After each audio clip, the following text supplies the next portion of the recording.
말씀 봅니다. 요한복음 3장 22절에 있는 말씀입니다.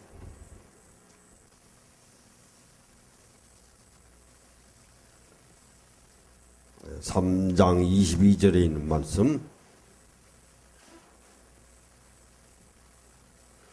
예수님께서 초기 사역을 하시면서 아직 해결되지 아니한 문제가 하나 남아 있었습니다.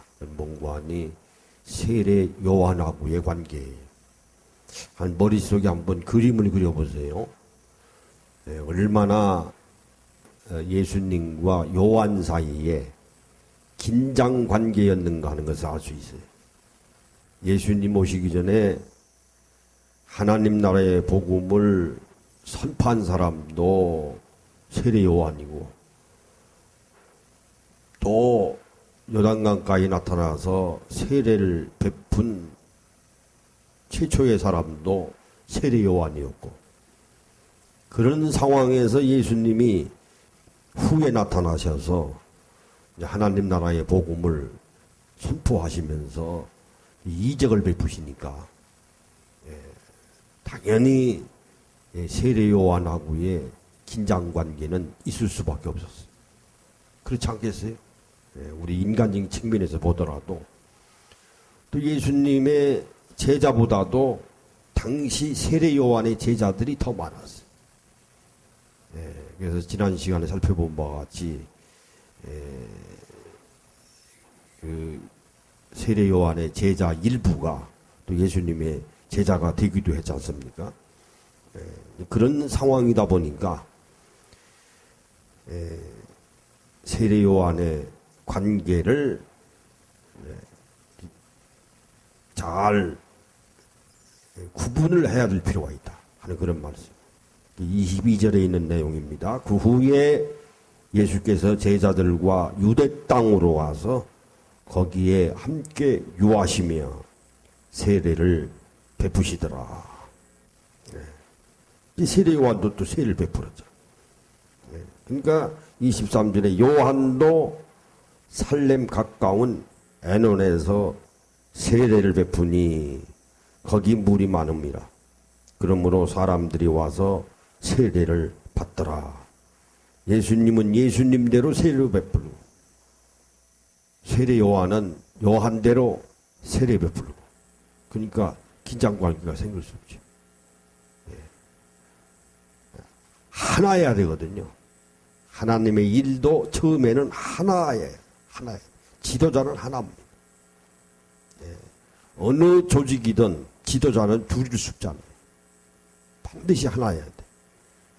하나가 아니고 여럿이면 사공이 많으면 이제 배가 산으로 가죠.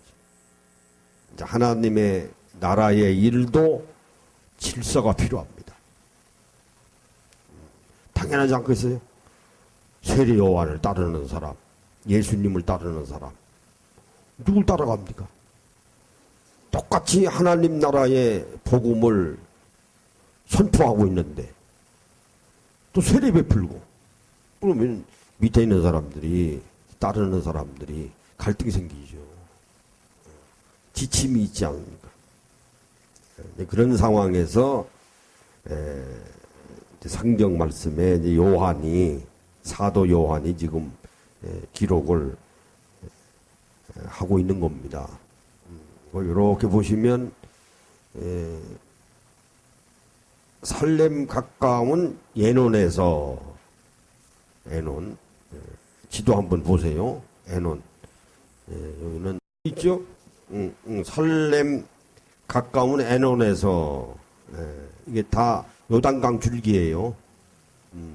살렘 가까운 에논에서 세례 베풀고, 예수님은 예수님대로 세례 베풀고. 자, 24절에 급격히 이제 상황이 이제 변합니다. 요한이 아직 옥에 갇히지 아니하였더라.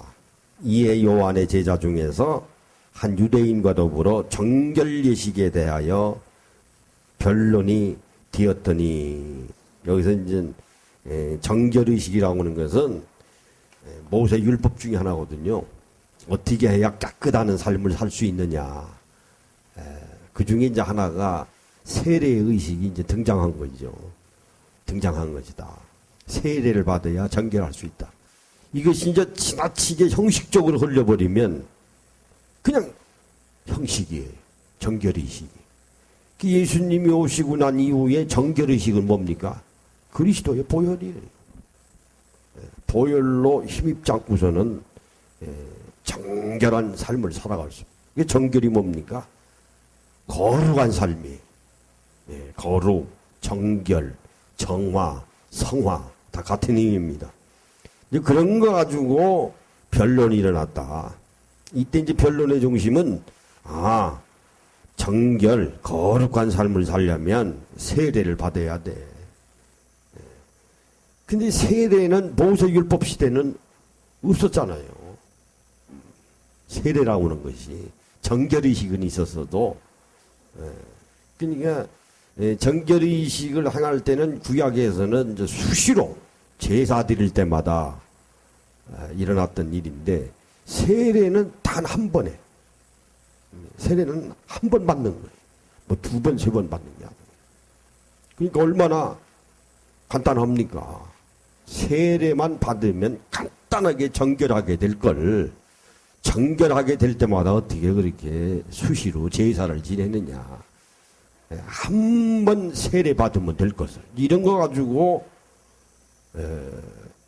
여기서 이제 변론이라고 하는 것은 논쟁하지 않았겠는가. 그런 내용이. 그들이 요한에게 가서 이르되 랍비여 선생님과 함께 요단강 저편에 있던 이 고 선생님이 증언하시던 이가 세례를 베풀매 다 그에게로 가더이다. 보니까 사람들이 변론하는 사람 중에 하나가 세례 요한을 찾아가서 선생님이 증언하던 그이가 누구예요? 예수님이 세례를 베풀고 있는데 사람들이 다 그로 몰려가더이다. 그러니까 지금 심각한 거 아닙니까? 우리가 보기에는 자기를 따르는 사람들보다 예수님을 따르던 사람이 갑작스레 많으니까 다 그로 몰려가니까. 가만히 생각해 보세요. 보통 사람 같으면 이제 시기 질투하고 미워할 거 아닙니까? 그러나 이제 세례 요한은 자기 주제를 알았어요. 자기 위치를 알은 겁니다. 자기 영적인 질서를 알은 거예요. 이 얘기를 들은 요한이 27절에 대답하여 이르되 만일 하늘에서 주신 바 아니면 사람이 아무것도 받을 수 없느니라. 내가 말한 바 나는 그리스도가 아니요 그의 앞에 보내심을 받은 자라고 하는 것을 증언할 자는 너희니라. 나는 그리스도가 아니야. 대단한 겸손입니다. 얼마나 훌륭한 겸손. 난 그리스도가 아니야. 이 얘기는 구약 성서에 예언이 되어 있는 메시아가 나는 아니야. 나는 아니야. 자기 위치와 예수님의 위치를 확실히 선을 그은 거예요. 나는 그에 대해서 미리 앞서 평탄한 길을 예비하고 길을 걷게 하고 나는 증언하는 사람에 불과한 것이다. 내가 그리스도가 아니야. 그러니까 이 내면에는 많은 사람들이 세례 베푸는 것으로 예수님 쪽으로 많이 갔다 오는. 당연하다. 왜 지금 와서 나한테 그 얘기를 하느냐. 난 그리스도가 아닌데. 많은 사람들이 그리스도에게로 몰려가는 것이 당연하다. 그런 말씀이에요. 그러니까 세례 요한이 얼마나 겸손한 것인가 하는 것을 알 수 있습니다. 29절에 신부를 취하는 자는 신랑이나 서서 신랑의 음성을 듣는 친구가 기뻐하나니 나는 이러한 기쁨으로 충만하느니라. 너희는 신부라. 신랑은 예수님인데 신랑이 하시는 말씀에 대해서 또 신랑의 음성 취하는 자는 그거 당연하다. 당연하다. 나는 신랑이 아니라 신부는 바로 예수님이시라. 그러면서 자기 위치를 확고부동하게 하지 않습니까? 그는 흥하여야 하겠고 나는 쉬하여야 하리라 하니라. 얼마나 놀랍습니까? 네, 그는 흥하여야 하겠고 나는 쉬하여야 돼. 나는 뒤로 빠져야 된다.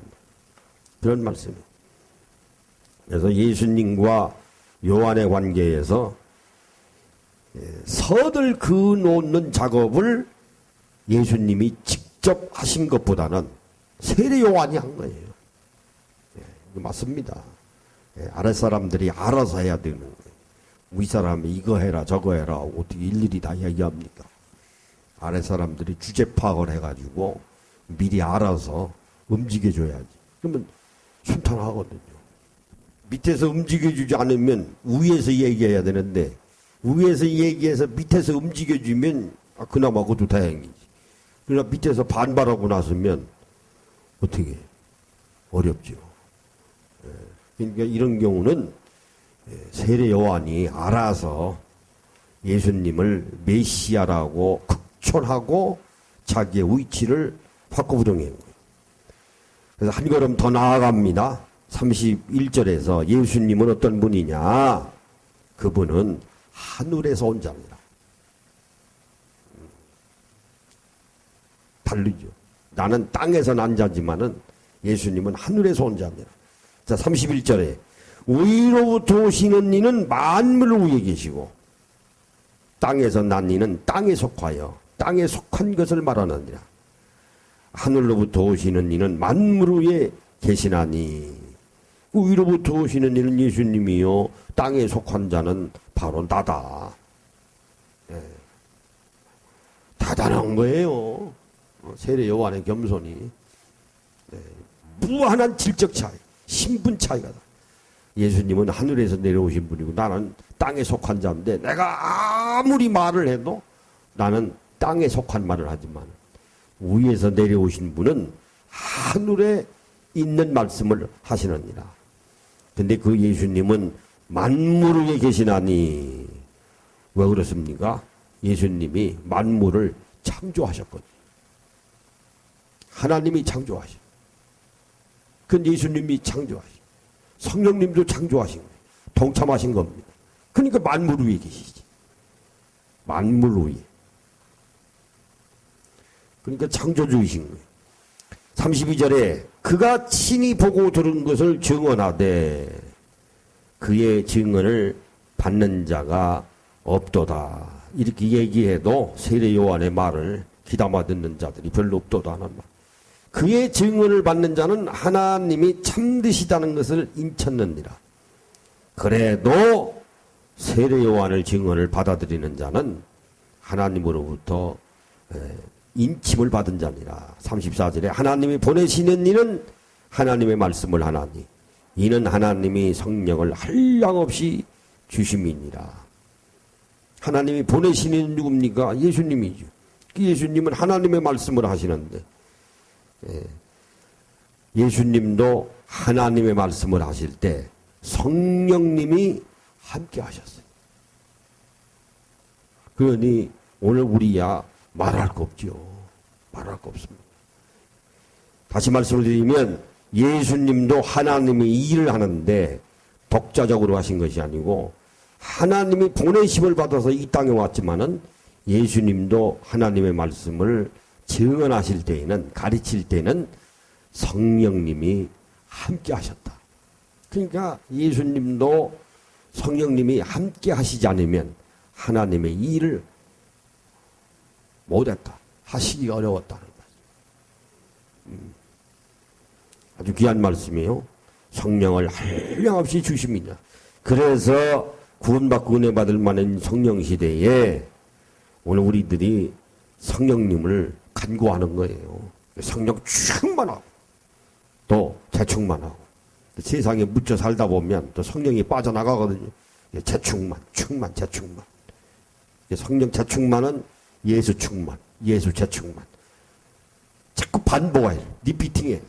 그래서 바울이 나는 날마다 그리스도와 함께 죽고 사느니라. 자, 35절에 예수 아버지께서 아들을 사랑하사 만물을 다 그의 손에 주셨으니, 아버지께서 아들을 사랑하사 만물을 다 그의 손에, 이 세상에 움직여지는 모든 것들을 누구한테 맡기셨어요? 아들한테 맡기신 거예요. 아들에게 맡기신 거예요. 네. 이 세상 돌아가는 것이 인간에 의해서 움직여지는 것 같지만은 하나님이 움직이시는데, 하나님이 진노하시고 심판하실 때는 참으실 만큼 참으시다가 어쩔 수 없는 때가 돼서 진노하시는 경우가 있어요. 곧다곧대 진노하시는 경우도 있고, 우리도 마찬가지예요. 네. 어떤 사람은 신앙생활 하면서 말씀에 불순종하면요, 즉시 치시기도 해요. 금방금방. 어떤 사람은 잘못했어도 1년이 가도 2년이 가도 3년이 가도 효과가 안 나타나. 근데 그건 참으시는 거예요. 그 사람에 대해서는. 예. 어떤 게 좋은지 나쁜지는 본인들이 판단할 일이지만은, 그래서 미래 심판이 있고 현재 심판이 있어요. 예. 그래서 참다. 못 참으시면, 하나님이 이제 진노하시는데, 하나님의 일도 그래요. 하나님이 이 일을 하는데 가장 중요한 바운다리가 어딥니까? 성전 아닙니까? 하나님이 이 일을 제대로 못하니까 성전을 치신 거예요. 제일 먼저. 그게 어디예요? 솔로몬 성전이죠. 예. 그래서 바벨론 포로 생활로 끌려간 거 아닙니까? 성전 무너지고. 갔다 와서도 말씀에 순종해야 되는데 우상 숭배에 빠지니까, 갔다 와서 진 성전이 뭡니까? 수룹바벨 성전이에요. 예. 수룹바벨 성전은 수룹바벨이 진 건 500년 동안 쓰임 받다가 하나님이 또 치셨어요. 또 쳤다. 그러고서 신학시대에 들어온 거 아닙니까? 신학시대가 언제예요? 그게 이제 헤롯성전 시대예요. 나중에는 예수님이 헤롯성전 보시고 우신 거 아니에요. 저거 무너져야 되는데. 그래서 하나님의 이 일을 하는 중심 바운다리가 성전인데, 성전이 성전다운 일을 안 하면 하나님이 심판하십니다. 이 주제를 가지고 이제 제가 다음 주에 설교할 거예요. 자, 보세요. 아들을 믿는 자에게는 영생이 있고, 36절에 영생이 있고, 예수 믿으면 영생이 있어요. 아들에게 순종하지 아니하는 자는 영생을 보지 못하고 도리어 하나님의 진노가 그 위에 머물러 있느니라. 영생은 뭡니까? 하나님 나라입니다. 그건 어디서 얻어지는 거예요? 예수 믿음으로. 그 영생을 얻지 아니하는 자는 예수 그리스도를 믿지 아니했다는 말이거든요. 그럼 진노 받는 거예요. 이 진노는 뭐예요? 심판이. 심판이 뭡니까? 지옥 가는 거예요. 그래서 성경 말씀은 정확해요. 정확합니다. 막 이렇게 해석하고 저렇게 해석하고 막 그냥 중구난방으로 하는 게 아니에요. 하나님 말씀은 수학입니다. 정확합니다. 정확해요. 이것은 이제 이상하게 막 애둘러 가지고 신비롭게 해석하고 뭐 옛날엔 그랬으니까 말씀 깨닫지 못하고 있을 때는 설교를 아주 유식하게 거드름 펴면서 하면 설교 잘하는 줄 알았어. 그게 본인이 몰라서 그래요. 본인도 모르고 얘기하면서도 본인이 이해도 못하면서 설교했어요. 나도 옛날에 그랬어. 본인도 알지도 못하면 이제 배운 건 있으니까. 그런데 아니에요. 말씀 깨닫고 말씀을 읽으면 간단해요. 간단하고. 뭐 이렇게 해서 하고 저렇게 해서 애들로 하고 뭐 세상 얘기 멋들어지게 한번 얘기해도 얘기하는 핵심 내용, 골자는 하나입니다. 오늘 세례 요한의 관계도 그렇고 하늘에서 온 자에 관한 말씀도 그렇지 않습니까? 얼마나 간단해요. 얼마나 간단해요. 그러니까 오늘 22절에서 36절까지 알 수 있는 이 말씀의 핵심의 내용은 세례 요한은 겸손했다. 선을 딱 그었다. 그분은 그리스도신데 나는 땅에서 난 사람이지만은 그분은 하늘에서 온 자입니다. 그런데 하늘에 온 자로서의 그 예수님은 하나님의 말씀을 전하시는 분인데 전하실 때 거기에는 성령님이 함께 하셨다. 나는 그것을 증언하기 위해서 왔답니다. 그분은 흥해야 되겠고 나는 쉬어야 되겠다. 얼마나 겸손합니까? 얼마나 겸손해. 믿음도 이래야 됩니다. 이게 믿음이에요. 이게 믿음이에요. 그래서 그 하늘에서 오신 그 예수님은 영생이신데 그건 바로 하나님 나라라. 그런데 그 영생이신 그리스도를 믿지 않으면 진노받는다. 진노는 심판이요. 그 심판은 바로 지옥이라 하는 그런 말씀. 그래서 세례 요한과 예수님의 관계, 예수님에 관한 하늘에서 내려온 자에 관한 말씀은 이것으로 정리가 잘 되어 있습니다. 요한복음은 아주 이런 면에서는 간단해요. 근데 이제 마태, 마가, 누가복음에 가면 다릅니다. 세례 요한이 옥에 들어갔거든요. 옥에 들어갔어요. 근데 세례 요한은 그래도 예수님이 면회 오실 줄 알았어요. 우리 같으면 갈 거 아닙니까? 근데 예수님은 안 갔어요. 안 가셨다. 그래서 나중에 이제 세례 요한이 섭섭했잖아요. 그래도 세상 말로 하면 내가 너를 위해서 뭐 하늘에서 내려온 자라고 하고 나는 쉬어야 해야 돼갖고 나는 너는 흥해야 돼갖고 막 이렇게 해줬는데 신들매도 나는 감당치 못하겠느라고 겸손하는 건 다 나타내는데 다른 것도 아니고 내가 옥에 있는데 면회도 한 번 오지 아니야. 면회도 오지. 예수님은 아셨어요. 세례 요한이 죽어야 된다는 것을 알고 계셨어요. 근데 면회 가고서도 세례 요한이 죽으면 예수님이 뭐가 됩니까? 무능력자가 되잖아요. 그게 하나님의 뜻인 줄 예수님은 아신 거예요. 이게 면회를 안 간 거예요. 하나님은 아신 거예요. 그러니까 면회 안 갔지. 면회 가면은 옥에 있는 세례 요한에 대해서 책임을 져야 되는데 책임을 졌다고는 말은 빼내와야 된다는 말 아닙니까? 가나 혼인잔치에 가서 포도주를 만드신 분인데 옥에 있는 세례 요한 하나 빼내지 못하면 예수님이 또 무능하시잖아요. 그래서 예수님이 옥에 갇혔을 때 이미 너는 하나님께서 데려가실 거다. 왜요? 그래야 영적인 질서가 잡혀집니다. 세례 요한이 계속 요단강가에 나타나서 세례 줘버릇하면 예수님이 하나님 일 못해요. 지도자가 둘이 있어요. 그러니까 하나가 죽어야 돼. 그러니까 이게 맞는 거예요.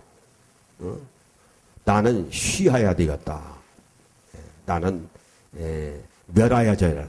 나는 죽어야 되느니라. 그래서 결국은 세례 요한이 결국은 죽잖아요. 그 내용을 요한복음에서는 얘기하고 있지 않습니다. 마태마가 누가는 아주 자세하게 설명하고 있어요. 그래서 요한복음은 아주 간단하면서도 마태마가 누가하고 달라요. 예수님을 해석하는 방법이. 수준이 높아요. 사도 요한. 그리고 머리가 명석합니다. 그리고 제자 중에 제일 오래 살았어요. 95세인가 96세 살았어요. 96세. 그러니까 그때 나이로 보면은 엄청 장수한 거예요. 그때 장수 나이가 60이에요, 보통. 그러니 이게 95세, 6세 살았으면 어떻게 사는 겁니까? 7, 8, 9, 35, 6년을 사는 거야. 이게 엄청 사는 거예요. 자, 오늘은 여기까지 하겠습니다. 우리 기도하십니다. 다음 시간 4장 1절에서부터 하겠습니다. 아버지 하나님 감사합니다. 예수님과 세례 요한과의 관계에서 세례 요한은 자기의 위치를 확실히 알았습니다. 그건 바로 하나님이 주신 믿음의 겸손인 줄로 믿습니다. 영적인 질서를 위해서 세례 요한은 자기의 분명한 주제를 파악하고 있었습니다. 그와 같은 모본을 또 저희에게도 허락하여 주시옵소서. 오늘도 열심히 주님 전에 저희들이 간구하고 기도하겠사오니 들어 응답하여 주시고 셋째 하늘의 문을 활짝 열어 주시옵소서. 성령 충만한 이 시간이 되게 하여 주시옵소서. 예수님의 이름으로 기도하옵나이다. 아멘.